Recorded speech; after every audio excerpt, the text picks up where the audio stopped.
Okay, so this will be the beginning of a rather extensive deep dive into my ownership experience of the C7 Corvette, the C7 Z06. You know, just to remind you, I didn't grow up a Corvette fan. I wouldn't classify myself as a Corvette fan today. I also wouldn't classify myself as a Corvette hater. It's just not a car that I really have much of an interest in. I didn't grow up with the sort of the American car progression. I took the Honda to BMW to Porsche route. So, you know, I fancy myself a BMW Porsche guy. So I'm hoping to provide a unique perspective on the ownership experience of a Z06. I mean, there's no question it's a super powerful car. It's fast. It handles well. It has had many, many years of multiple iterations and refinement. And so I think it's a car that's viable for me to own and try and see how much I like it. And so I've been questioning myself, if you're new to this channel because of the Corvette, I've been questioning, how do I present this car? Do I change my style? Do I change how I present and how I speak about the car because of the sensitivity of what seems to be the greater community of Corvette owners? And I really don't want to do that. What I want to do is, you know, I've got an array of parts back here. I want to chase a certain style and chase a certain look that I have in my head, that I have for all cars that I buy.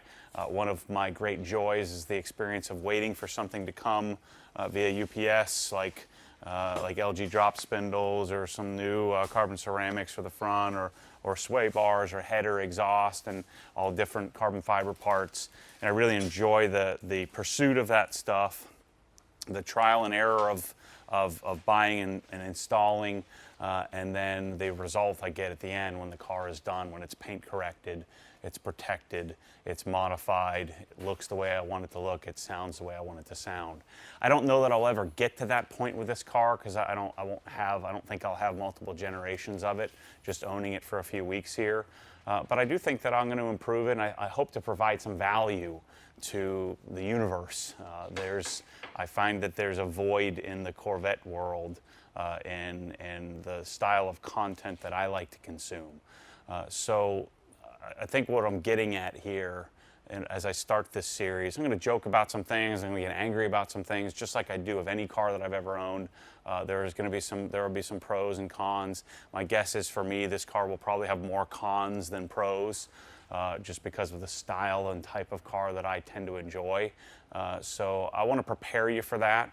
And, you know, the main question I want to ask is, you know, do you want me to lie to you? And I think the answer to that question is a bit rhetorical. I think the answer to that is no. Do you want me to be honest? Do you want me to share the car? Do you want me to share my experiences? Or do you want me to sugarcoat it and pretend? And I think that most people, I'm hoping most people, will prefer me to speak my experience and not sugarcoat it. So I'm not going to do that. I'm not going to sugarcoat it. I'm not going to fake it.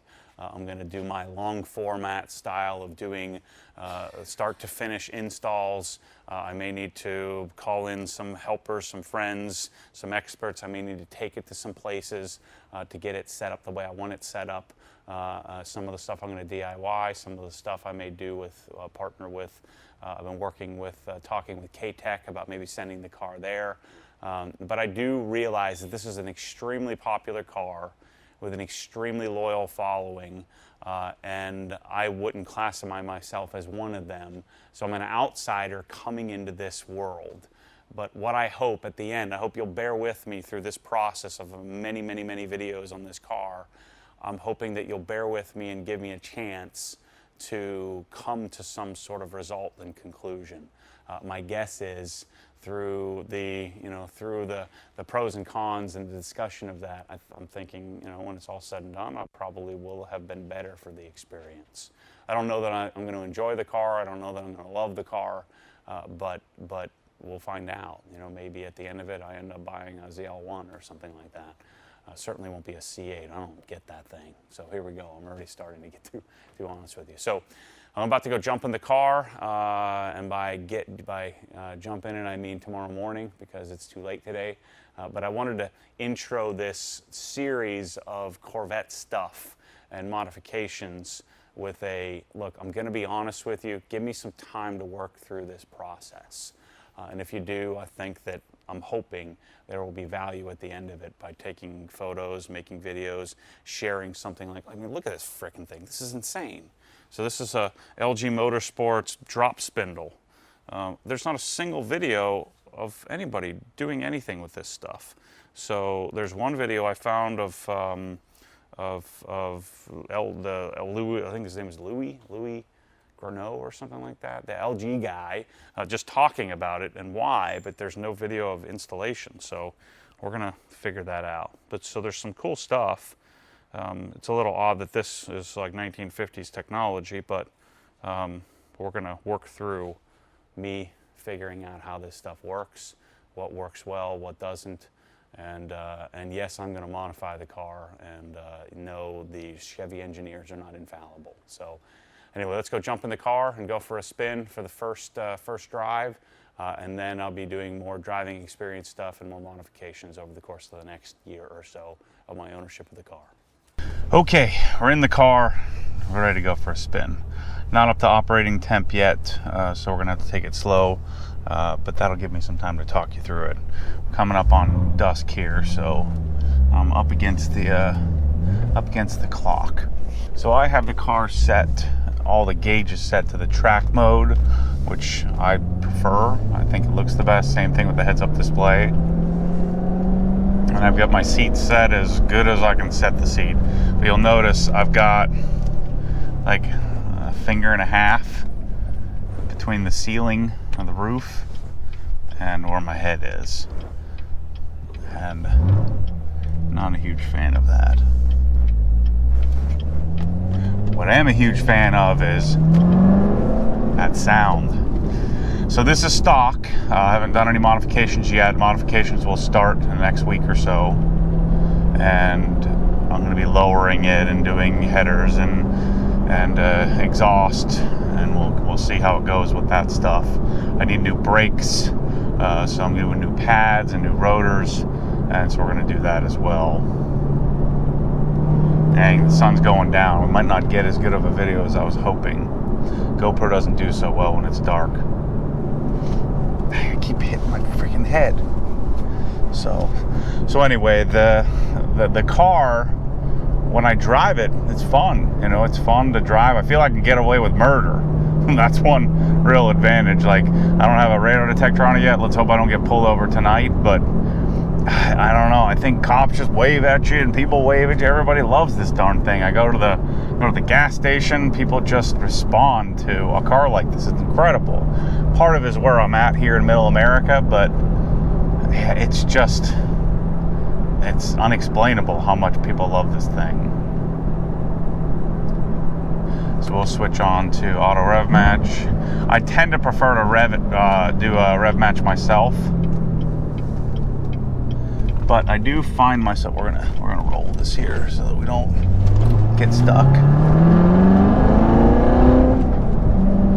But I tell you what, it's pretty darn incredible knowing that I've got the fastest thing on the road. You know, whatever other car I'm in, I'm always like, you know, you always make excuses. So there's this weird feeling of, you know, I got the fastest car around, and I haven't even started modifying it yet.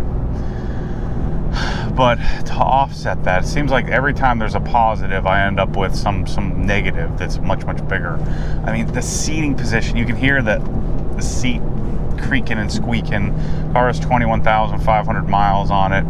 It's just annoying. Like, I can't, like, so my eyes are right here, right? So, and I'm looking at all I see is this darn warning label. So I can't, if I slouch down, I guess if I gangster lean, so if I gangster lean the car back like this, then maybe I can get my eyes in a decent position, but who the heck wants to drive like that? I certainly don't.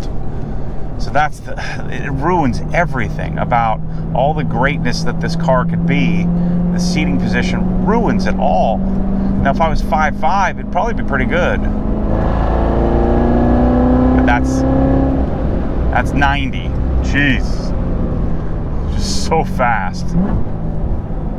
I also find, you know, I'm so used to high revving cars that I find myself riding around in third gear going 60 miles an hour. I don't know if that's a bad thing other than for gas mileage. But this car certainly handles well. I can't wait to get some proper tires on it. Right now I've got Pilot All Seasons, or Pilot Sport All Seasons on it. Someone decided that was a good idea.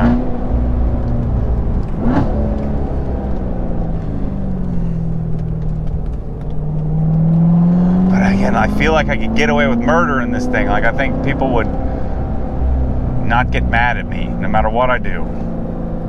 There's a mosquito flying around in here. I should take the top off.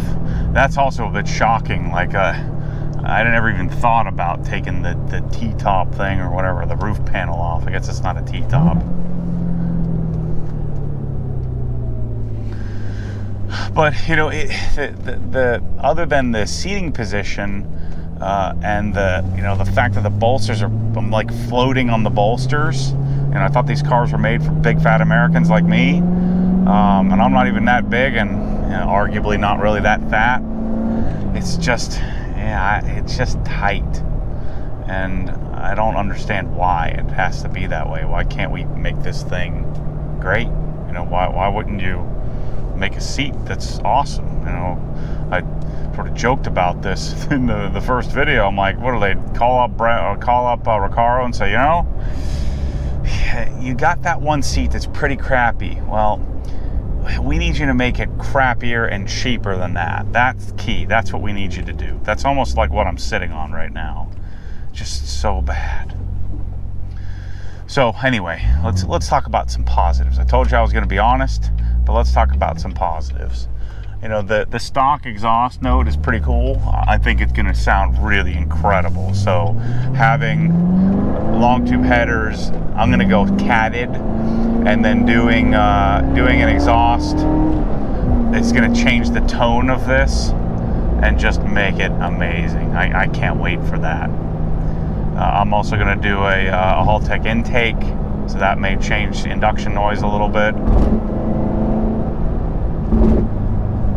But this car, we do get a little motor, we get a little induction, a little motor, a little bit of everything, whereas like the GT350 was all exhaust.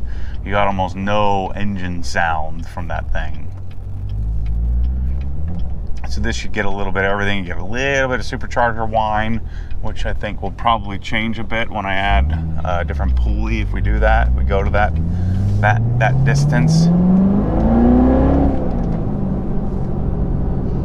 But again, I mean, I can count on one hand how many times I've seen people driving around like a hooligan in a Corvette. It just doesn't happen. So I feel like, I don't know, I feel like I end up driving this thing around like a crazy person. It just inspires me to do that with all this torque that I've, you know, never really had. I've never had this level of torque before. So again, I've got some work to do. This Alcantara is all sticky and matted, so I got some work to do to get to fix that.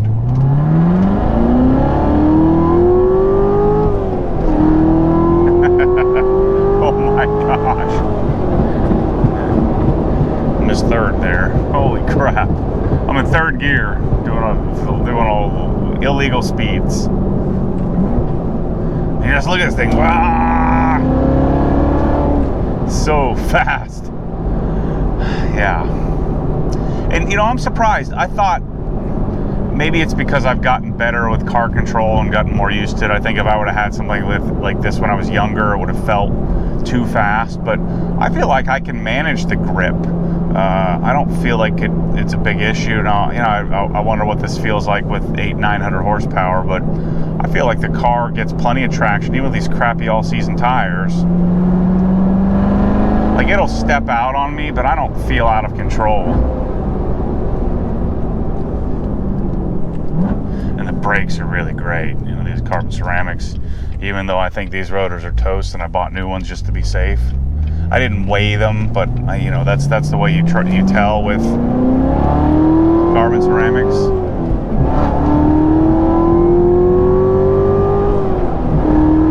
But it's pretty easy to drive. You know, it's other than having really, really poor visibility, not as poor as a Camaro, but pretty poor visibility. It's easy. I mean, Michelle's been driving this thing around. She loves this thing. She says it's her favorite car of mine, but I don't think she's ever driven my GT3, so.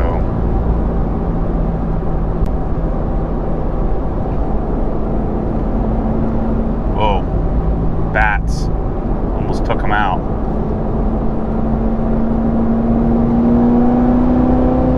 So, you know, it sounds kind of good stock, whereas most cars don't sound good at all stock. Like my RS sounds weak. Like I can't let it last very long stock. Or this one sounds, you know, reasonable. I could see why most people wouldn't modify it, but you know, I'm not most people. The auto rev match is kind of cool. Again, I find myself using, let me turn the auto rev match off. I find myself doing rev matching myself. Find myself rev matching myself.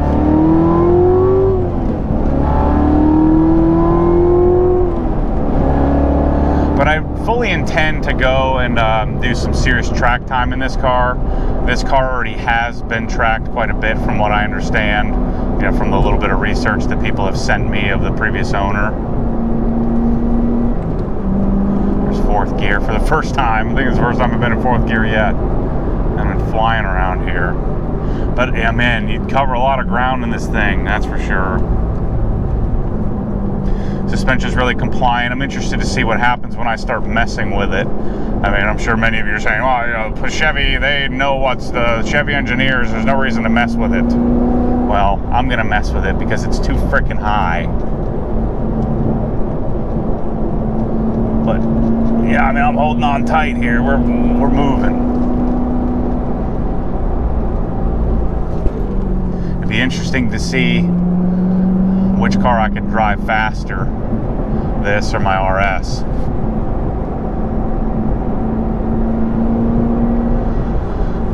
But I just wanted to do a quick little jaunt around the neighborhood here and discuss, you know, my initial thoughts on the car. It certainly is fun to drive, and you can't deny that. The horsepower is intoxicating, lots of low-end torque. You can always throw it in touring mode and drive around. That's the one thing, I don't like all the stupid modes. Just give me the best mode, give me the best option. Like my GT3, so you can have me drive around in third gear. You know, a GT3 doesn't have all these goofy modes that all these modern cars have. Just make it great and leave it alone. Why don't we need 17 modes of exhaust modes, suspension modes, steering modes, all this mode business? Let's just get a decent one. Let's go around. See, if I was in my GT3s, they'd get mad, but in a Corvette, nobody cares.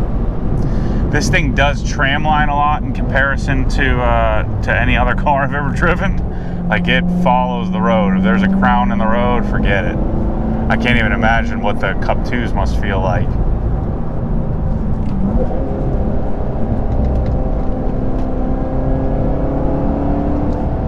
But it does feel kind of busy, this thing. Like, the car does bounce around a lot.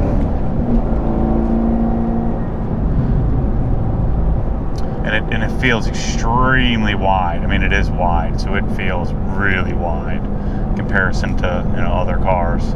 I'd say it's probably the same width as my GT3 RS, but it feels wide, feels big.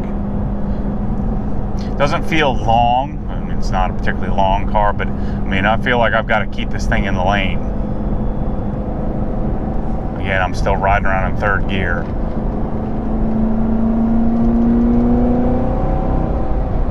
And the carbon ceramics are good, really good. You know, I can brake this thing hard, really, really hard. It'd be really interesting to see what, you know, how I would like this thing in the mountains.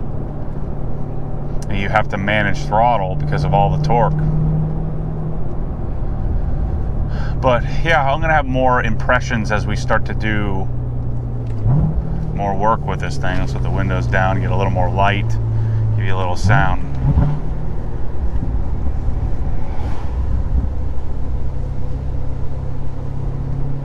But yeah, the first modification I did was get the windows tinted. You can hear the brakes.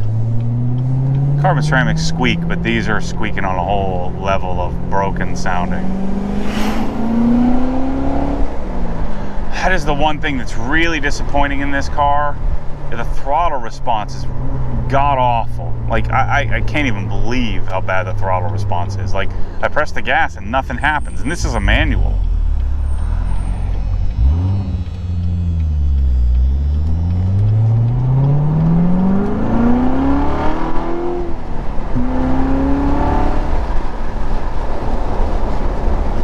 So you can hear that, you know, the car sounds super restricted with the stock exhaust setup. It just sounds like muffled to me.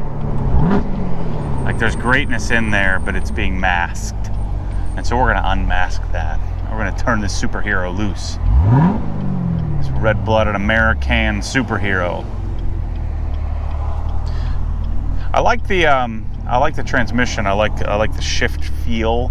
I like the linkage. We're gonna put a MGW short shifter in it.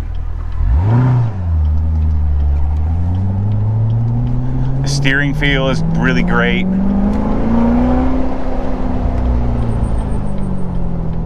I just have to duck down to look anywhere.